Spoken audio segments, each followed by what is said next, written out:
Hey guys, and welcome back to IAmBeautifulHustlerTV. Today I'll be installing a 6x6 24-inch curly closure wig, and today's hair is provided by one of my faves, and it's Westkiss hair. Now this is a 6x6 24-inch curly closure wig unit, and one thing about it, y'all know that I love curly hair. Like, it is my favorite, and this is a 6x6 for the third time. I know I mentioned it, but I did go ahead and bleach the knots and did some plucking on this wig, and today I'm going to install it on my boo today. And this would be a just very quick, very simple, and very easy lace wig installation. With the 6x6 closure wigs, it is less maintenance because it's less work that you have to maintain, as far as keeping up with the lace and everything like that. And as far as the bar cap method, I did not have to spray the whole wig down, just mainly the center portion of where the wig is going to lay. I did really tack down the lace wig, and I just let everything else just be regular, as far as the size on the cap and everything like that. But jumping straight into this video, I'm just going to go ahead and begin to place the foundation on the inside and on top of the lace. And once I do that, I'm just going to go straight into tacking the wig down. But before I even tack the wig down, the same method that I do with my closure quick weaves and sew-ins, I like to cut those little thick flaps off the side so it is more seamless when it's time to do the baby hairs. So I'm just going to go ahead and cut those little flaps off first, the little thick pieces on the side of that closure, and then I'm going to go ahead and prepare to begin to lay my layers of lace glue down. And I do use 5 layers. And you just want to place that glue on the cap and on the skin as well, and just spread it out as flat as possible. That way it can begin to dry clear pretty quickly. And as I mentioned, you can use up to 7 layers, but I usually do 3 to 5. But from now on, I'm kind of working towards the 5 layer side, just so people can wear it as long as they wish to. So once you get that glue to dry clear and you've added all your layers, just go ahead and have them hold that lace down the same way you would as if it was a regular frontal wig, or frontal and everything like that. And just go ahead and begin to comb and blow dry on the heat setting that lace, just to get that glue really melted into that cap and the skin before cutting off the extra lace. And I will be removing the extra lace today using the eyebrow razor, just razoring all of that off.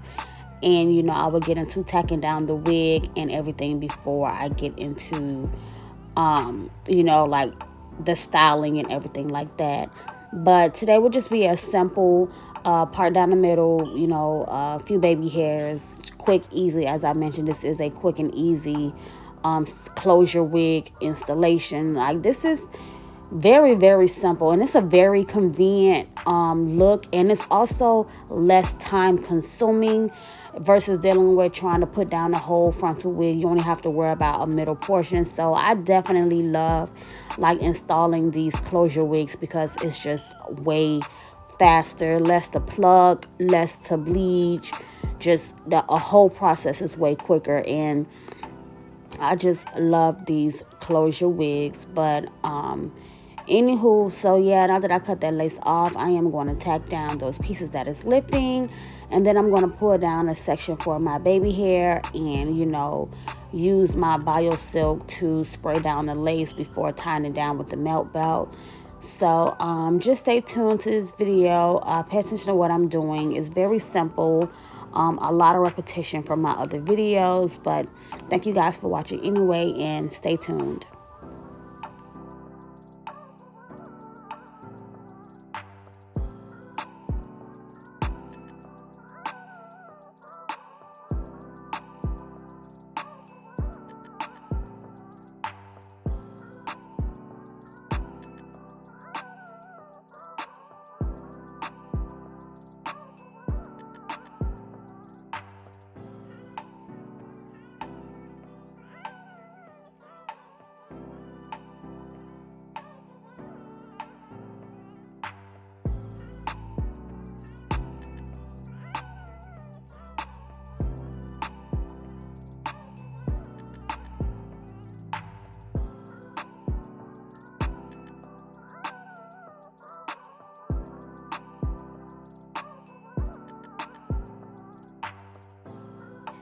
So now that I have parted off the section that will be for the baby hairs, I'm just going to go ahead and plait those hairs together. I just like to do that. It just gets the hair like out of my way. And then I'm going to go ahead and part the hair down the center, just in preparation of, you know, for the styling and everything like that. And I did take my wax stick and just like apply the wax stick on top of that leave out area. So once I do tie down the lace with the melt belt and, you know, the holding spray and everything dries with the glue, I am going to hot comb, you know, that top area just to get everything super flat and super sleek. That way your installation, you know, looks really like organized and well put together. So I'm going to tie that melt belt down as I mentioned, and just wait till that dries before I even hot comb and everything like that. But once it does dry, just go ahead and remove it, and you'll just continue on with your styling process. So I will, you know, hot comb the top really good, just to get it really sleek and flat. So with this 6x6, it is a lot of parting space, so your part can go back very deep versus like a 13x4 or even like a 5x5. You just have a little more parting space. You still don't have to part it from the front to the closure to the end of the closure. You don't have to, but you could just make it go back as deep as you would like. So especially for my middle parts, I love when the part in the middle is just a little bit longer. It just helps give you that really like defined, like neat clean look. But however, I am going in with my razor comb, and I am razoring down that baby hair, and I'm just taking that bio silk, spraying it on the hairs and on my comb as well, and I'm just going to begin to swoop those baby hairs and blow dry. I love to do my baby hairs this method now, but I'm always trying to find other ways that I like better. Like you can never stop learning as far as, you know, techniques and the things you teach yourself, you know, mistake or on purpose.